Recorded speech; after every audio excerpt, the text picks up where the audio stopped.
Lena Carter stepped into the interview room and immediately felt the glass walls close around her like a silent verdict. Everything gleamed.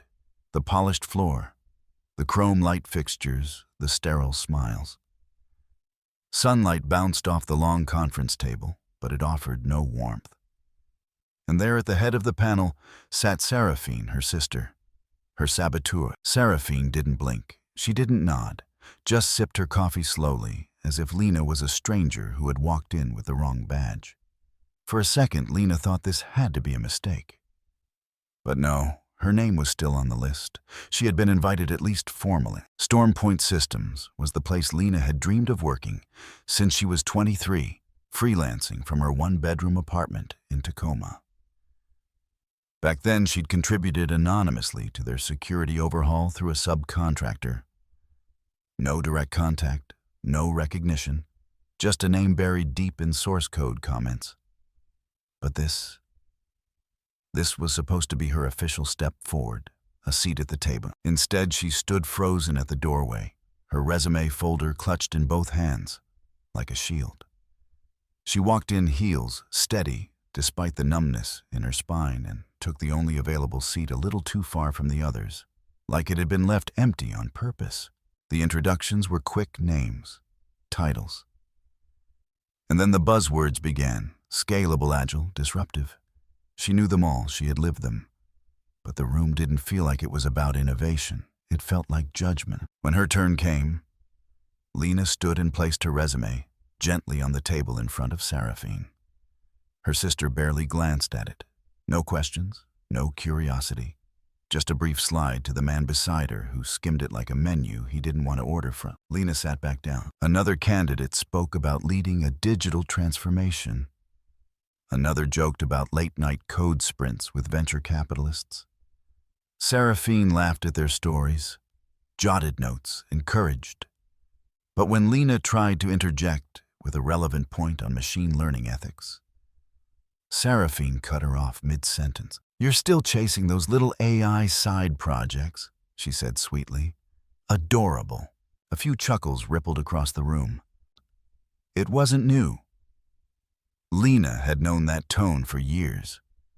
Ever since their father gave Seraphine the corner office at his startup and offered Lena a customer service contract.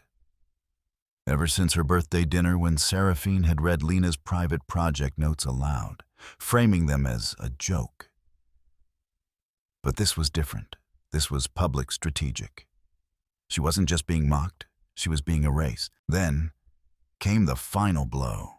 Seraphine took a red pen out of her planner and, in a flourish designed for drama, wrote one word across the top of Lena's resume: unqualified. She passed it back slowly, like an execution order. One of the panelists folded it in half and placed it in a discard tray. No one looked at Lena. She didn't flinch. She waited until the session ended, until the polished voices moved on to the next candidate. Then she rose, collected her torn resume, and walked out without a word. Outside, the city was indifferent. Midtown traffic snarled against the curb.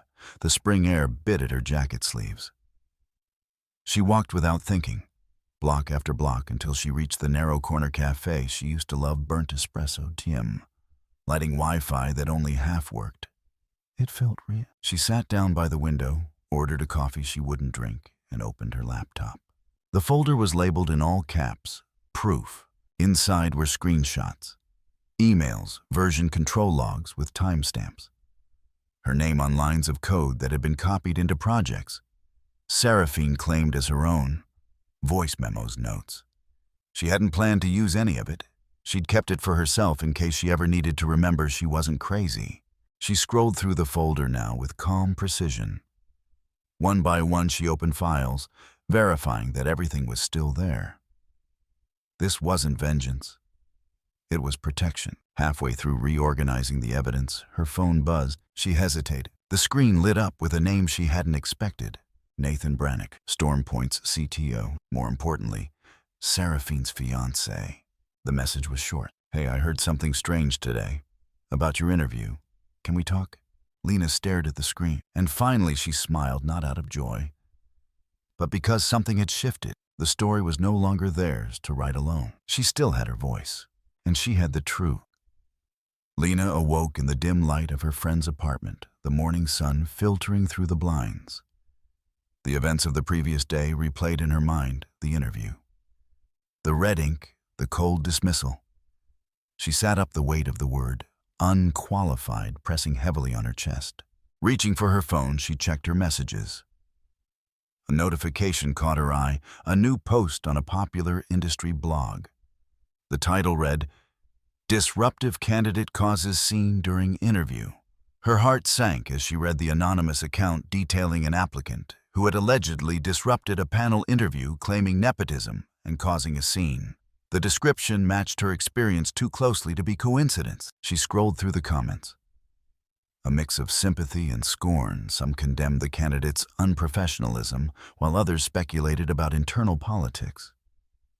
Her phone buzzed with messages from former colleagues and acquaintances. Was that you?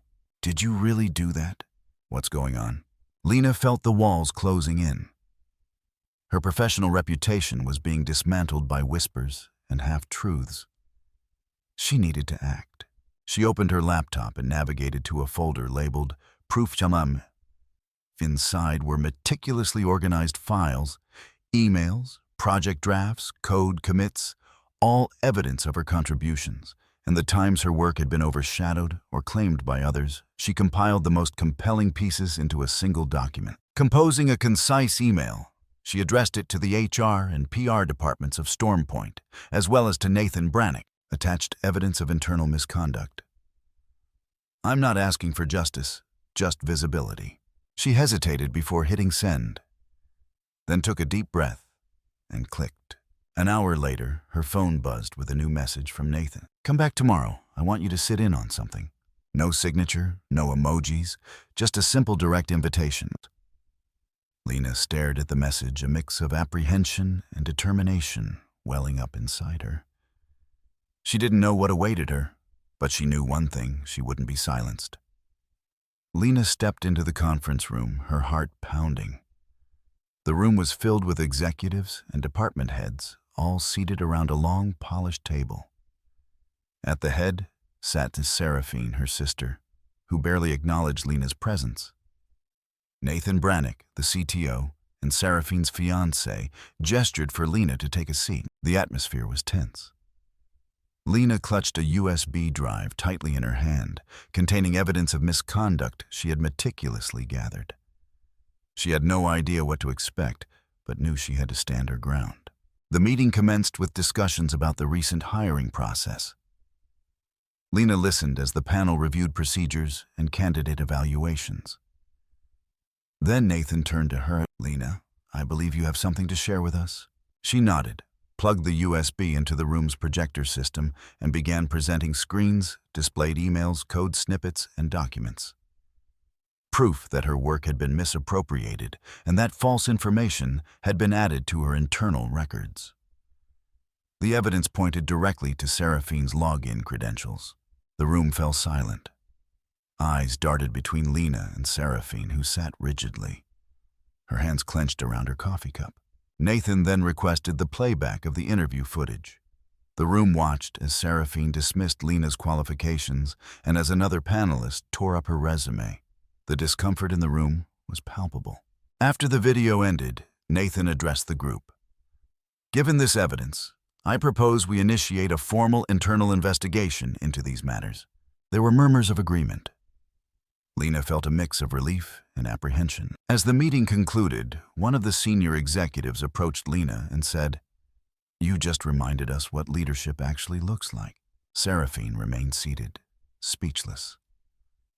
The morning sun filtered through the blinds, casting soft patterns on the floor. Lena sat at her modest desk, a steaming cup of coffee in hand as she opened her laptop to check her emails. Among the usual notifications, one subject line stood out: "Offer of full-time, lead strategy role, pending your acceptance." Her heart skipped a beat. She clicked it open to find a formal offer from StormPoint Systems inviting her to take on the lead strategy role, a position previously held by her sister Seraphine. The irony wasn't lost on her. Instead of the corner office that came with the role Lena requested to be stationed on the development floor, amidst the coders and system engineers, she wanted to be where the real work happened, not isolated in an executive suite. As she settled into her new environment, the reactions from her family began to pour in. Her mother left a voicemail, her tone laced with disappointment. "You're making the family look bad. Remember, she's still your sister." Seraphine, on the other hand, sent a curt email. "Enjoy your little spotlight. We both know how fragile attention is." Lena felt the weight of their words, but remained undeterred. She revisited her old journals, filled with notes from times she felt overlooked and undermined. Drawing strength from her past, she penned a blog post on Medium. "To anyone who's ever been told they're too quiet to lead, maybe they were just too dignified to beg." The post resonated widely, garnering thousands of shares and comments within hours. Messages of support flooded in from professionals who had faced similar challenges. Soon after, Lena received an invitation to speak at the Women in Tech Leadership Conference in Chicago. As she prepared for her trip, she left a note on the office whiteboard. "I didn't fight to be loud, I fought to be heard." For the first time in her career, Lena felt seen, not because she demanded attention, but because she had earned respect. The first light of Monday crept through the blinds, soft and golden. Touching everything it could, inside Lena's small apartment, she sat cross-legged by the window, a cup of coffee nestled between her palms. Steam rising and vanishing into the quiet. For the first time in weeks, her inbox wasn't a battlefield. No accusations, no pity, just silence, except for one message. One word from Seraphine: "Please." It blinked at her from the screen like a dare, like a wound that hadn't quite closed. Lena stared at it for a full minute. It wasn't an apology.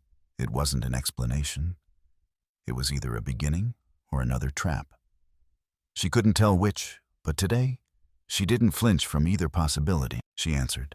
The call connected after the second ring. Seraphine's voice came through low, unfamiliar, in its hesitation.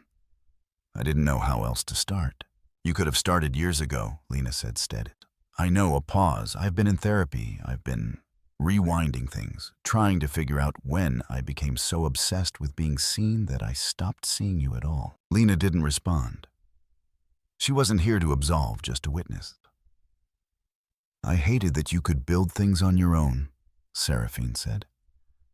"Without connections, without applause, I was terrified that if you ever stood up, I'd disappear." The honesty caught Lena off guard. Not because it felt redemptive, but because for once it wasn't dressed in sarcasm or status. "I'm not asking to fix everything," Seraphine said, voice nearly a whisper now. I'd like to try again. Maybe not as sisters, just as two women who made mistakes." Silence hung between them, like a long pause in a page-turning story. Lena leaned back, her eyes drifting to an old photograph taped near her bookshelf. In it, she was half-cropped, standing just outside the frame. Half a smile, half remembered. She wasn't angry anymore, just tired. "I'm not walking back into silence." "Seraphine," she said finally, "I built too much out here to squeeze myself back into a space that always made me small." "I get it," Seraphine said quietly, and for once she didn't beg. After the call ended, Lena opened her laptop and pulled up the draft she had started weeks ago, but never finished. Her fingers hovered over the keyboard for a moment, then began to type. To the quiet one at the table, "You were never invisible. They just feared what might happen if you ever spoke." She hit publish not for applause, not for vengeance, just for truth. That afternoon, Lena walked 2 blocks through the light breeze and stepped into the small corner bakery she used to pass by on hard days. She ordered a simple cake, white icing, no lettering, no candles, just peace in a box. Back home, she sliced the cake, poured a glass of water, and sat again by the window. The sky outside was pale, the kind of pale that arrives only after a long storm has passed. She didn't toast, she didn't cry. She just ate quietly, freely, fully. There was no spotlight, no celebration, No need. Only a quiet sentence forming clearly in her mind, echoing through the room like something sacred. Not all storms come to destroy. Some come to clear the path. And this time, I was the storm. Lena didn't fight with noise. She fought with truth. This story reminds us your worth doesn't need approval. Sometimes the family you're born into isn't the one that helps you rise. It's the one that teaches you how to. Silence isn't peace when it's used to erase you.